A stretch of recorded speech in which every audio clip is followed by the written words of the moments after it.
1984 के बाद उत्तर प्रदेश में कोई भी वॉलीबॉल का नेशनल ये कार्यक्रम नहीं हुआ था। माननीय प्रधानमंत्री जी के संसदीय क्षेत्र में ये पहली बार काशी में होने जा रहा है और हमें लगता है कि देश का सबसे बड़ा वॉलीबॉल का ये आयोजन है। काशी पहली बार इतने बड़े स्तर पर राष्ट्रीय वॉलीबॉल चैंपियनशिप की मेजबानी करने जा रहा। 4 जनवरी से 11 जनवरी तक 72वीं सीनियर राष्ट्रीय वॉलीबॉल चैंपियनशिप का आयोजन काशी में किया जाएगा। यह आयोजन उत्तर प्रदेश में 50 साल बाद और पूर्वांचल में पहली बार होने जा रहा। Championship volleyball federation of India के तत्वाधान में आयोजित की जाएगी। टूर्नामेंट में 37 पुरुष टीम और 36 महिला टीम हिस्सा लेगी। वहीं फेडरेशन के अधिकारियों ने बताया कि खिलाड़ियों का चयन जारी है और देश भर में प्रतिभाशाली खिलाड़ियों को चुना जा रहा। महापौर ने कहा कि वॉलीबॉल की लोकप्रियता किसी अन्य खेल से कम नहीं है और पीएम मोदी के खेलो इंडिया नारे का उद्देश्य भी यही है कि खेलों का व्यापक विस्तार हो। 1984 के बाद उत्तर प्रदेश में कोई भी वॉलीबॉल का नेशनल ये कार्यक्रम नहीं हुआ था। माननीय प्रधानमंत्री जी के संसदीय क्षेत्र में ये पहली बार काशी में होने जा रहा है और हमें लगता है कि देश का सबसे बड़ा वॉलीबॉल का ये आयोजन है और काशी में सफल होगा। सर कितने यहाँ पर खिलाड़ी आ रहे हैं और कहाँ से आ रहे हैं? पूरे देश से 1100 खिलाड़ी आ रहे हैं। 200 उनके खेल के अधिकारी रहेंगे और महिला और पुरुष दोनों खिलाड़ी यहाँ पे आ रहे हैं और उनके रुकने की, खाने की सब व्यवस्था जो है ये फेडरेशन के द्वारा किया गया है। यहाँ के जो आयोजन समिति की टीम है, इसमें माननीय अशोक अग्रवाल जी, आर के ओझा जी, पूरी टीम है, वो व्यवस्था कर रही है। पहली बार वाराणसी में आयोजन हो रहा है। उत्तर प्रदेश में 1984 के बाद पहली बार ये खेल का आयोजन हो रहा है। क्या लगता है इससे जो है वॉलीबॉल के प्रति जो उत्साह है किस तरीके से बढ़ेगा? क्योंकि जो क्रिकेट के नजर या हॉकी के माने बाकी देखिए, पूर्वांचल में ऐसा कोई गांव नहीं है जहां की 1-2 खिलाड़ी, 1-2 टीम गांव में न खेलती हो। और हमें लगता है कि क्रिकेट तो अलग बात है, हॉकी अलग बात है, लेकिन जितनी लोकप्रियता वॉलीबॉल का है उतना पूर्वांचल में किसी खेल का नहीं है। और ये आयोजन हमें लगता है एक मील का पत्थर साबित होगा। पूर्वांचल में एक वॉलीबॉल के खेल के प्रति एक नई युवाओं में एक नई ऊर्जा प्रदान करेगी और हमें लगता है कि एक जो माननीय प्रधानमंत्री जी का खेलो इंडिया का जो नारा है वो इसी परिप्रेक्ष्य में दिया गया है। कहाँ पर होगा? पहली बार क्रिकेट स्टेडियम बना है। ये सिगरा स्टेडियम में होगा। माननीय प्रधानमंत्री जी के द्वारा जो बनाया गया है इसी स्टेडियम में होगा। मैं Ramanand Chaudhary, secretary general volleyball federation of India. 72वीं नेशनल वॉलीबॉल चैंपियनशिप का आयोजन हो रहा है।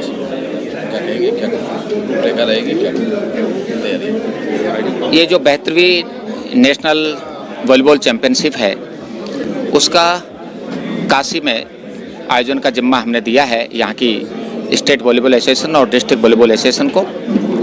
उत्तर प्रदेश में 84 के बाद ये इतना बड़ा आयोजन हो रहा है और मैं समझता हूँ ये सबसे बड़ा आयोजन वॉलीबॉल का अब तक का होगा।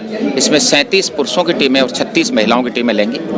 पूरे देश की टीमें होंगी, सर्विसेज की, रेलवेज की, सबकी टीमें इसमें भाग लेती हैं और देश के जो बहुत प्रतिष्ठित खिलाड़ी होती हैं हर स्टेट के, वो और जो बहुत ही बड़े खिलाड़ी होते हैं वो उस आयोजन में हिस्सा लेते हैं। क्योंकि इसी आयोजन में से जो अंतर्राष्ट्रीय टूर्नामेंट्स होते हैं उन खिलाड़ियों का भी इसी आयोजन में से सिलेक्शंस किए जाते हैं। फिर उनकी अलग से सिलेक्शन ट्रायल भी रखी जाती है, पर अधिकांश खिलाड़ी इसी नेशनल जो चैंपियनशिप होती है उससे उनका खिलाड़ियों का चयन किया जाता है।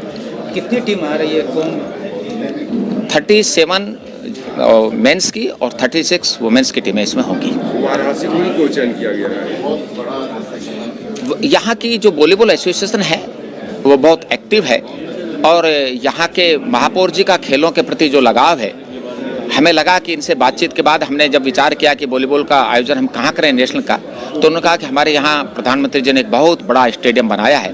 हमने उसको देखा, वास्तव में एक अद्भुत स्टेडियम बना है, तो हमें लगा कि सबसे उपयुक्त जगह है। और देखिए, आयोजन के लिए वहाँ के कार्यकर्ताओं की टीम चाहिए, तो हमें आदरणीय महापौर जी, आदरणीय अशोक जी जैसे उत्साही लोग यहाँ लगे, तो हमने ये आयोजन इनको दिया है। बनारस का भी खिलाड़ी है क्या? अब ये बनारस की टीम, ये उत्तर प्रदेश की टीम के एसोसिएशन के लोग, अभी उनकी सिलेक्शन ट्रायल चल रही है। तो देखिए, सिलेक्शन ट्रायल में हम ये नहीं कह सकते कि कहाँ का खिलाड़ी खेलेगा, क्योंकि वो ट्रायल तो सेलेक्टर्स लेते हैं, वो अपने स्टेट की टीम का सिलेक्शन करते हैं, फिर वही बताएंगे कि किस स्टेट के, क्योंकि ये वीएफआई का काम नहीं है देखना कि किस स्टेट से कौन खिलाड़ी खेल रहा है। ये तो उस स्टेट एसोसिएशन को और अच्छे खिलाड़ियों का चयन करके भेजने का अधिकार होता है। जी, वॉलीबॉल जो है गांव का गेम है, उसके बाद भी नेशनल या इंटरनेशनल लेवल पे यहाँ पे टीमें नहीं भाग कर रही, क्या वजह है? नहीं, अभी वॉलीबॉल की स्थिति थोड़ी ठीक है, क्योंकि अभी हमारी एशिया में 6th पोजीशन है, रैंकिंग है हमारी, लेकिन हम उसको और आगे बढ़ाएंगे, क्योंकि 4 साल से बड़े आयोजन नहीं हो पाए। और अभी जैसे एक कावा कप होता है, दूसरा हमारे अंडर 16 की बॉयज़ थी, वहाँ भी उनको ब्रॉन्ज मिला है। तो इंडिया की टीम अच्छा परफॉर्म कर रही है। अब हम उनके कैंप्स थोड़े ज़्यादा लंबे लगाएंगे, जैसे एशियन गेम्स होंगे तो उसके लिए आप जो खिलाड़ियों का चयन करेंगे उनका 6 मंथ का हम कैंप लगाएंगे। कुल कितने महिला और पुरुष खिलाड़ी हैं इसमें? कुल कितने महिला और पुरुष खिलाड़ी हैं? इसमें 514 पुरुष खिलाड़ी होंगे, 506 महिला खिलाड़ी होंगे। महिला खिलाड़ियों को रहने के लिए, रुकने के लिए क्या व्यवस्था? महिला खिलाड़ियोयों को स्टेडियम में रखने की व्यवस्था की है, वहाँ सारे कमरे अभी हम देखा है कि बहुत अच्छा है, और एक पास में धर्मशाला है। दोनों जगह सारी महिला खिलाड़ी वहाँ रख दी जाएंगे, वो सुरक्षा की दृष्टि से भी उनके लिए और सुविधा के लिए भी बहुत अच्छी व्यवस्था इन्होंने की है। ओलंपिक में कहाँ देखते हैं आप इंडिया का वॉलीबॉल को? अभी देखिए, ओलंपिक एक दूर की चीज़ है, क्योंकि हम अभी वॉलीबॉल को एशिया में अपने अच्छी रैंकिंग में ले जाएंगे, उसके बाद हम ओलंपिक में कर सकेंगे। क्योंकि सबसे बड़ा मैटर करता है एक उसमें हाइट, और दूसरा उसकी इंडोरेंस कैपेसिटी। मैं समझता हूँ कि जितना ज़्यादा हम टूर्नामेंट्स करेंगे तभी हम वहाँ तक पहुँच पाएंगे।